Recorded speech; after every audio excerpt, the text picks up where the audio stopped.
सुप्रभात बच्चों, कैसे हैं आप? आशा करती हूँ कि अच्छे ही होंगे। तो आज मैं आपको कक्षा 8 का पाठ 3 बस की यात्रा पढ़ाने जा रही हूँ, जो कि एक व्यंग्यात्मक लेख है। इसे सुप्रसिद्ध व्यंग्यकार हरिशंकर परसाई जी ने लिखा है, जो कि यातायात की दुर्व्यवस्थाओं पर व्यंग करता है ये लेख। तो सबसे पहले मैं आपको शब्दार्थ समझा देती हूँ ज़रा। निमित्त, कारण, गोता, डुबकी लगाना, इत्तफाक, संयोग, बियावान, जंगल, अंत्येष्टि, मृतक कर्म या दाह कर्म, प्रयाण, प्रस्थान या मरना, बेताबी, बेचैनी। तो चलो अब पाठ पर चलते हैं हम ज़रा। हम 5 मित्रों ने तय किया कि शाम 4 बजे की बस से चलें। लेखक कह रहे हैं ये कि लेखक और इनके 4 बाकी और दूसरे मित्र थे, एक तो ये खुद थे और 4 मित्र दूसरे थे। तो इन सब मित्रों ने शाम 4 बजे की बस से जाने का तय किया। पन्ना से इसी कंपनी की बस सतना के लिए घंटे भर बाद मिलती है। ये स्थानों के नाम है, पन्ना और सतना, जो जबलपुर की ट्रेन मिला देती हैं। मतलब पहले ये पन्ना से और सतना से जाते और उसके बाद जबलपुर की ट्रेन पकड़ते। पहले बस से जाते और फिर इनको जबलपुर की ट्रेन पकड़नी थी। सुबह घर पहुंच जाएंगे, इन्होंने सोचा था चारों मित्रों ने। हम में से 2 को सुबह काम पर हाजिर होना था, अपनी जॉब पर जाना था उनको, इसलिए वापसी का यही साधन अपनाना जरूरी था। मतलब उनके पास और कोई ऑप्शन नहीं था, तो वो शाम की बस से ही निकलना चाहते थे। लोगों ने सलाह दी, समझदार आदमी शाम वाली बस से सफ़र नहीं करते। दूसरे लोगों ने सलाह क्यों दी? क्योंकि उनको बस की कंडीशन पता थी, इसलिए वो लोग उनको सलाह दे रहे थे कि जो भी व्यक्ति समझदार होगा वो शाम की इस बस से जाना पसंद नहीं करेगा। क्या रास्ते में डाकू मिलते? नहीं, बस डाकिन है। मतलब वो उन्हें इससे थोड़ा उन्होंने कहा ना, तो उन्हें ये लगा कि कहीं कुछ गड़बड़ तो नहीं है, कहीं डाकू तो नहीं मिलते जो बस को लूट लेते हैं। ये उनके मन में आया। बस को देखा तो श्रद्धा उमड़ पड़ी।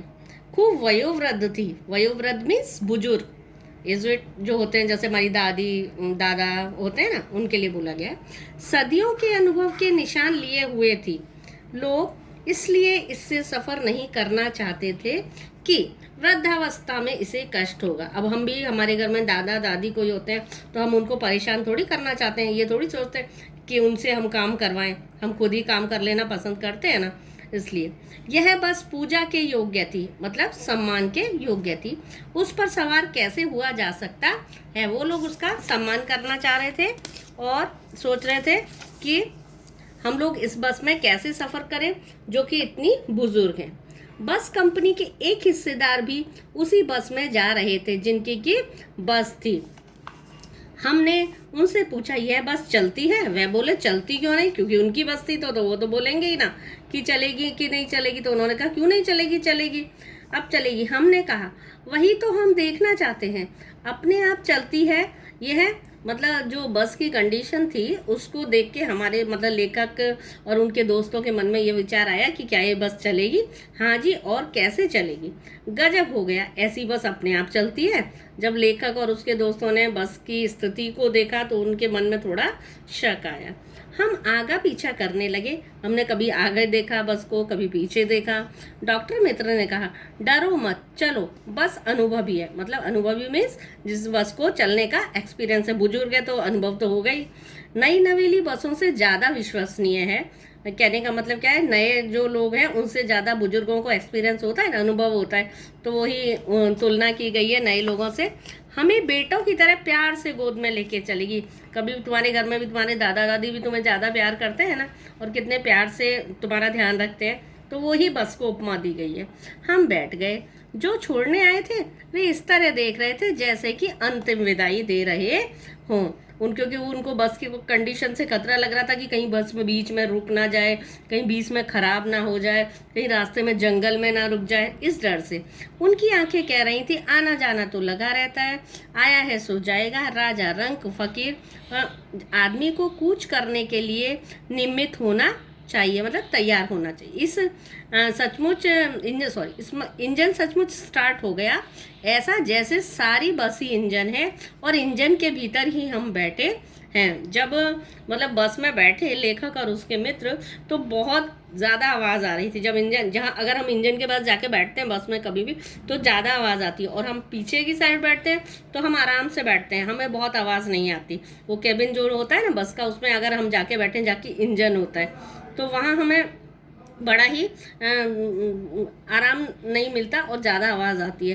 तो ऐसा लग रहा था, वो लोग पीछे बैठे थे तो भी ऐसा लग रहा था कि बस का सारा इंजन यहीं पे है। कांच बहुत कम बचे थे, जो बचे थे हमें बचना था। हम फौरन खिड़की से दूर सरक गए। मतलब जो कांच थे बस के, उनकी कंडीशन भी बड़ी ही खराब थी, इसलिए। और कांच टूटे हुए तो हमें, लेखक और उनके मित्रों को क्या लग रहा था कि कहीं कांच का कोई टुकड़ा टूट के हमारे नहीं लग जाए, इसलिए वो लोग दूर सरकने लगे। इंजन चल रहा था, हमें लग रहा था कि हमारी सीट के नीचे ही इंजन है। मैंने इससे पहले भी बताया कि पूरे बस की कंडीशन ये थी कि इंजन तो आगे चल रहा था, लेकिन सबको ये लग रहा था कि इंजन सबकी सीटों के नीचे। इतनी जोर से आवाज़ आ रही थी और बस खड़खड़ खड़खड़ हिल रही थी। बस सचमुच चल पड़ी और हमें लगा कि ये गांधी जी के असहयोग और सविनय अवज्ञा आंदोलन के वक्त अवश्य जवान रही होगी। क्या सोच रहे थे सब लोग, लेखक और वो, कि गांधी जी के समय की बस है और उस समय तो जवान रही होगी, उस समय तो इसकी कंडीशन अच्छी होगी, लेकिन आज बुजुर्ग हो गई है। उसे ट्रेनिंग मिल चुकी थी। हर हिस्सा दूसरे से असहयोग कर रहा था। असहयोग में मतलब एक हिस्सा कहीं जा रहा था और दूसरा हिस्सा कहीं जा रहा था। मतलब बस के सारे जो सीट होती है, इंजन होता है, सबको सहयोग करना चाहिए, तभी बस व्यवस्थित चलेगी ना। लेकिन कोई भी हिस्सा बराबर से काम नहीं कर रहा था। पूरी बस सविनय अवज्ञा आंदोलन के दौर से गुजर रही थी। सीट का बॉडी से असहयोग चल रहा था। कभी लगता सीट बॉडी को छोड़कर आगे निकल गई है, कभी लगता सीट को छोड़कर बॉडी आगे निकल गई है। 8-10 मील चलने पर सारे भेदभाव मिट गए। यह समझ में नहीं आता था, सीट पर हम बैठे हैं, सीट हम पर बैठी है। अब आप सोच सकते हैं कि बस की क्या कंडीशन होगी, जो कि लेखक हमें बता रहे हैं। एकाएक बस रुक गई। मालूम हुआ कि पेट्रोल की टंकी में छेद हो गए। ये लो, एक और मुसीबत आ गई। पहले तो सीट बेकार, इंजन का लग रहा था कि इंजन हमारे नीचे है, फिर लगा कि खिड़कियों के कांच टूटे हुए, वो हमें लग जाएंगे। इतना तो हमने सहन कर लिया। उसके बाद अचानक बस रुक गई तो मालूम हुआ कि टंकी में छेद हो गया है। ड्राइवर ने बाल्टी में पेट्रोल निकालकर उसे बगल में रखा और नली डालकर इंजन में भेजने लगा। ये भी एक नई टेक्निक थी। अब मैं उम्मीद कर रहा था कि थोड़ी देर बाद बस कंपनी के हिस्सेदार इंजन को निकालकर गोद में रख लेंगे और उसे नली से पेट्रोल पिलाएंगे। व्यंग कर रहे हैं ये लेखक किस पर? बस के हिस्सेदारों पर, बस वालों पे। जैसे माँ बच्चे के दूध में दूध की शीशी लगाती है। आज मैं इतना पैराग्राफ आपको पढ़ा रही हूँ। बहुत ही अच्छा व्यंग्यात्मक रचना है। इसे पढ़ने में और समझ के पढ़ेंगे तो बहुत अच्छे से आपको समझ में आएगा। दूसरे वीडियो में आगे का पार्ट पढ़ाऊँगी। धन्यवाद।